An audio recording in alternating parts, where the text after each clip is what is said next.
Hello everyone.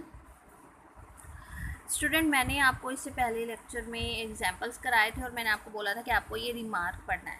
ठीक है, चलिए देखिए, इसके बाद अब हमारा नेक्स्ट एग्जांपल आता है, एग्जांपल नंबर 4.6। बहुत आसान है ये। सेम एग्जांपल्स ऐसे आपने मैथ्स में भी किए हुए हैं, बस यहाँ पर क्या डिफरेंस है कि यहाँ पर जो हमें वैल्यूज़ गिवन होंगी वो सब हमें अकॉर्डिंगली टू द डिमांड और सप्लाई गिवन होंगी। अब देखो एग्जांपल में जैसे वो हमें कह रहा है, the price elasticity of a demand curve x equals to F of P is of the form a minus B P where a and b are the given constant. यहाँ पर हमारे पास a और b कांस्टेंट वैल्यूज हैं और p आपके पास क्या है, प्राइस है डिमांड कर्व की। So we have to find the demand curve. So we are given, देखो मैंने यहाँ पे आपको इसका फॉर्मूला बताया था कि एन पी का फॉर्मूला क्या है, माइनस पी अपॉन एक्स जी एक्स अपॉन डी पी। वो हमें किस फॉर्म में दिया हुआ है, a माइनस बी पी की फॉर्म में दिया हुआ है। इट मीन्स इसकी वैल्यू किसके इक्वल है, a माइनस बी पी के इक्वल है। तो इसका मतलब ये दोनों वैल्यूज देखो इक्वल हो जाएंगे। अब इसको तो हम भूल जाएंगे क्योंकि ये इसका फॉर्मूला है और इसकी वैल्यू हमें ये दी हुई है, तो अब आप फिलहाल इसको भूल जाओ। ठीक है, अब ये दोनों टर्म्स हमारी क्या है, दोनों इक्वल हैं। अब आपने क्या करना है बेटा, इन दोनों को इक्वल लेकर चलना है और इक्वल लेकर चल के आपको क्या करना है, p वाली टर्म्स एक साथ अलग सेपरेट करनी है और x वाली टर्म एक साथ अलग से सेपरेट करनी है। तो आपको ये सेपरेट करना आता ही है। ठीक है, तो आपने इन दोनों को इक्वल लेकर चलना है और दोनों को सेपरेट करना है। सेपरेट करके p वाली टर्म्स एक साथ लिखनी है और x वाली टर्म एक साथ लिखनी है। ठीक है, सो आफ्टर सॉल्विंग जब मैं इनको डिवाइड करूंगी a upon P minus B P upon P को दोनों को अलग अलग डिनोमिनेटर के साथ ब्रेक करूंगी तो हमारे पास ये वाली इक्वेशन आ जाएगी। ये इक्वेशन आने के बाद अब आपको क्या करना है, इंटीग्रेशन। आपको इसकी इंटीग्रेशन करनी है। इंटीग्रेशन करके आपको ये टर्म मिल जाएगी। इसको सॉल्व करके आपको x क्या मिल जाएगा, this where C is a log c is the constant of integration. यहाँ पे इंटीग्रेशन की जो कांस्टेंट वैल्यू हम लेकर चलते हैं तो यहाँ पर उन्होंने क्या ली है, log c ली है। तो इसको सॉल्व करके हमें ये मिल गया है। तो ये हमारे पास क्या है, हमारा डिमांड कर्व। ठीक है, तो आसान है ये, तो आप लोगों ने किया हुआ ही है ऐसे क्वेश्चंस मैथ्स में भी, तो ये आप ट्राई करना। इसके बाद आता है एग्जाम्पल नंबर 4.7। बिल्कुल सेम वैसा ही है जैसे अभी आपने 4.6 किया है। आपने इसका फॉर्मूला इसके इक्वल लेकर चलना है, आपको ऑलरेडी गिवन है। ठीक है ना, आपको क्या फाइंड करना है, डिमांड फंक्शन, जिसमें आपको उन्होंने ऑलरेडी बताया है कि if it is known that the quantity demand is 5 unit at p equals to 3। तो पहले आप क्या करोगे, इसको इसके इक्वल लेकर चलोगे। p वाले सारे लेफ्ट हैंड साइड ले लिए, x वाले मैंने सारे के सारे कहाँ ले लिए, right hand side, which is of the first order differentiation equation in x and p of the variable. तो हम यहाँ पे सेपरेबल फॉर्म लेकर चल रहे हैं, पार्शियल फ्रैक्शन की जो आपने सेपरेबल फॉर्म पढ़ी हुई है। तो आप क्या करोगे, सबसे पहले इसको सॉल्व करोगे पार्शियल फ्रैक्शन से। पार्शियल फ्रैक्शन से सॉल्व करके आपको इसकी इंटीग्रेशन करनी है और आपको x की वैल्यू मिल जाएगी। फिर हमें लास्ट में क्या फाइंड करना है, we are given x equals to 5 and p equals to 3।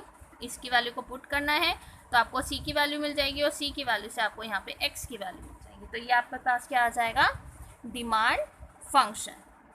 ठीक है, इसके बाद आता है आपका नेक्स्ट एग्जाम्पल, एग्जाम्पल नंबर 4.8। देखो इसमें वो हमें कह रहा है, below are given the yearly per capita consumptions of butter in kg and the real price pt, that is the nominal price divided by the consumer price index during the years 1 to 19। उन्होंने हमें यहाँ पे time period दिया हुआ है 1 से लेकर 19 years तक, जिसमें हमें उन्होंने क्या क्या डाटा दिए हुए हैं, dt, और एक हमें क्या दिया हुआ है, pt, यानी कि हमारा प्राइस है, और यहाँ पे हमें क्या दिया हुआ है, उसकी डिमांड दी हुई है। हमें क्या करना है, फिट करना अपनी डिमांड कर्व को इस फॉर्म में और हमें कैलकुलेट करना है अपना प्राइस इलास्टिसिटी ऑफ डिमांड। कैसे करेंगे, देखो हमें ये वाली फॉर्म दी हुई है। ठीक है, पावर में क्या, माइनस अल्फा। मैंने सबसे पहले क्या किया, लॉग अप्लाई किया on both the side. Log apply करेंगे आपको ये वाली टर्म मिल जाएगी ना। Using the principle of the least square, बेटा आप लोगों ने फर्स्ट टाइम में ये मेथड पढ़ा होगा, मेथड ऑफ लीस्ट स्क्वायर। तो यहाँ पे हम क्या कर रहे हैं, नॉर्मल इक्वेशन फाइंड आउट कर रहे हैं फॉर सी एंड अल्फा के लिए। तो हमने यहाँ पर क्या किया, अपनी नॉर्मल इक्वेशन फाइंड आउट किया। तो नॉर्मल इक्वेशन कैसे फाइंड आउट करेंगे, आप इस पर सब पे क्या लगाओगे, समीशन अप्लाई करोगे। समीशन अप्लाई करोगे तो आपको ये वाली टर्म मिल जाएगी। ठीक है, तो बेटा आपने ये याद रखनी है, ये दोनों क्या है, इसकी नॉर्मल इक्वेशंस हैं। ठीक है, तो जब मुझे ये नॉर्मल इक्वेशंस मिल जाएंगी तो इसके बाद हम कैसे सॉल्व करेंगे। So now from the given data we shall get data से ये क्या करेंगे, सबसे पहले इन्होंने समीशन ऑफ लॉग dt की वैल्यू निकालनी है, समीशन ऑफ लॉग pt की वैल्यू निकालनी है। तो हम वन बाय वन जो भी हमें नॉर्मल इक्वेशंस में वैल्यूज पुट करनी है वो सारा का सारा डाटा हम फाइंड आउट करेंगे। कहाँ से फाइंड आउट करेंगे बेटा, इस टेबल में से। देखो dt pt की वैल्यू हमें दी हुई है, आपने सबका सम करना है, ठीक है ना, और सबकी वैल्यूज़ निकालिए। वैल्यूज़ निकाल के जब आप पुट करोगे नॉर्मल इक्वेशंस में तो आपको इनकी वैल्यूज़ मिल जाएंगी। वैल्यूज़ मिलने के बाद जब आप उसको अपनी फॉर्म में यानी कि डिमांड कर्व वाली फॉर्म में पुट करोगे तो ये आपके पास क्या हो जाएगा, रिक्वायर्ड डिमांड कर्व। उसके बाद मुझे प्राइस इलास्टिसिटी भी फाइंड आउट करना था, जिसके लिए हमारे पास ये फॉर्मूला है। सबकी वैल्यूज़ आप फाइंड आउट कर चुके हो, पुट करोगे तो आपको इसकी वैल्यू मिल जाएगी, ठीक है। सिंपल से क्वेश्चंस हैं ये, इतनी मुश्किल नहीं है, आप इनको ट्राई करोगे सॉल्व करना तो बहुत इजीली हो जाएंगे, ठीक है। अब देखो नेक्स्ट आता है आपके पास प्राइस इलास्टिसिटी ऑफ सप्लाई। अभी हमने जो टॉपिक पढ़ा था, हमने क्या टॉपिक पढ़ा था, देखो प्राइस इलास्टिसिटी ऑफ डिमांड। अब हम प्राइस इलास्टिसिटी ऑफ सप्लाई पढ़ रहे हैं। देखो इसमें हमारे पास क्या है कि इफ़ अगर मैं सप्लाई ले रही हूँ equals to 5 pk, then this is the supply curve for the commodity of A, then the price elasticity of supply A at price P is given by कि अगर मेरे पास कोई commodity है A, ठीक है, जिसको मैंने सप्लाई करना है, तो उसकी price elasticity of supply A P price पर क्या फॉर्मूला होगा, relative change in supply of A divided by the relative change in price of A, जिसे हमने किसे डिनोट किया है, del S divided by S del P divided by P। तो ये आपका इसका क्या हो जाएगा फॉर्मूला, जिसको हम किससे डिनोट करें हैं, एप्सिलॉन P से। जहाँ पर S आपके पास क्या है, कोई क्वांटिटी है for commodity A at price P, del S क्या है आपके पास, इंक्रीमेंट है कोई भी सप्लाई में corresponding to an increment of del P in price P। So this is the average price elasticity of supply over the price range. तो हमारे पास जो प्राइस इलास्टिसिटी ऑफ सप्लाई होगा एप्सिलॉन P का किसी भी पर्टिकुलर प्राइस के लिए, तब हमारे पास एप्सिलॉन P का फॉर्मूला क्या होगा, आइदर दिस और आइदर दिस और आइदर दिस।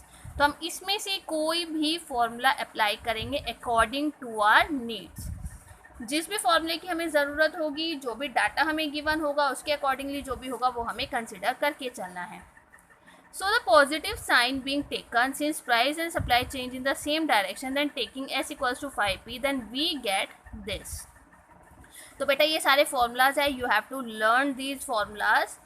अब इसकी इंटरप्रिटेशन देखो, इंटरप्रिटेशन हमारी क्या है, if the price of a commodity rise by 1% then the supply will increase या फिर decrease by epsilon P%। Accordingly यहाँ क्या होगा कि जो हमारी प्राइस होगी किसी भी कमोडिटी की, अगर वो राइज कर रही है या फिर फॉल्स कर रही है बाय 1%, तो जो उसकी सप्लाई होगी वो भी इंक्रीज या फिर डिक्रीज होगी बाय एप्सिलॉन P% के अकॉर्डिंग, ठीक है।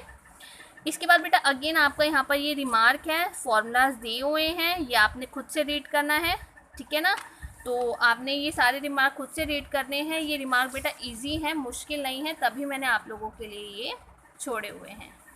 अब देखो इसके बाद एग्जाम्पल आता है 4.9, मोस्ट ईजीएस्ट एग्जाम्पल। देखो the supply X of a certain good is given by this where P यानी कि price greater than B is the price and A and B are the positive constant.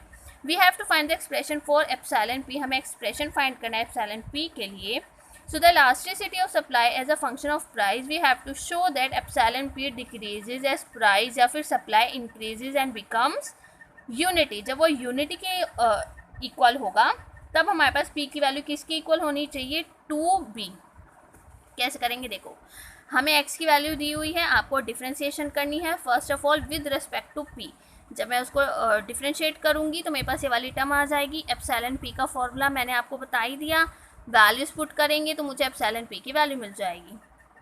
फिर मुझे उसका expression find out करना है, तो expression find out करने के लिए हम क्या करेंगे, एप्सिलॉन P की डिफ्रेंशिएशन करेंगे again with respect to P।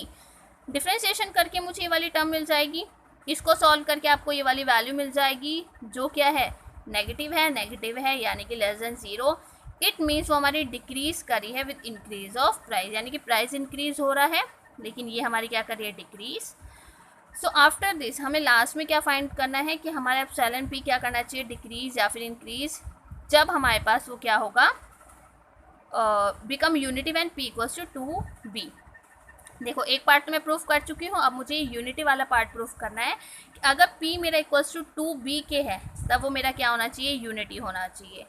ठीक है, तो अब अगर मैं यहाँ पर इक्वेशन स्टार में P की वैल्यू को 2B पुट करती हूँ तो इसको सॉल्व करके मुझे क्या वैल्यू मिल जाएगी, 1, यानी कि यूनिटी। तो ये भी मेरा क्या हो जाएगा, सेटिस्फाइड। तो बेटा नेक्स्ट एग्जाम्पल है 4.10, ये आप लोगों ने ट्राई करना है आज इस लेक्चर में, बस यहाँ तक ही। नेक्स्ट लेक्चर में मैं आपको partial and cross elasticities of demand कराऊंगी। आपने आज यहाँ तक के लिए अपना सारा टॉपिक पढ़ना है, एग्जाम्पल्स करने हैं, और किसी भी बच्चे को अगर कोई डाउट आता है then you have to ask, and please write your name and roll number in the comment box. Thank you.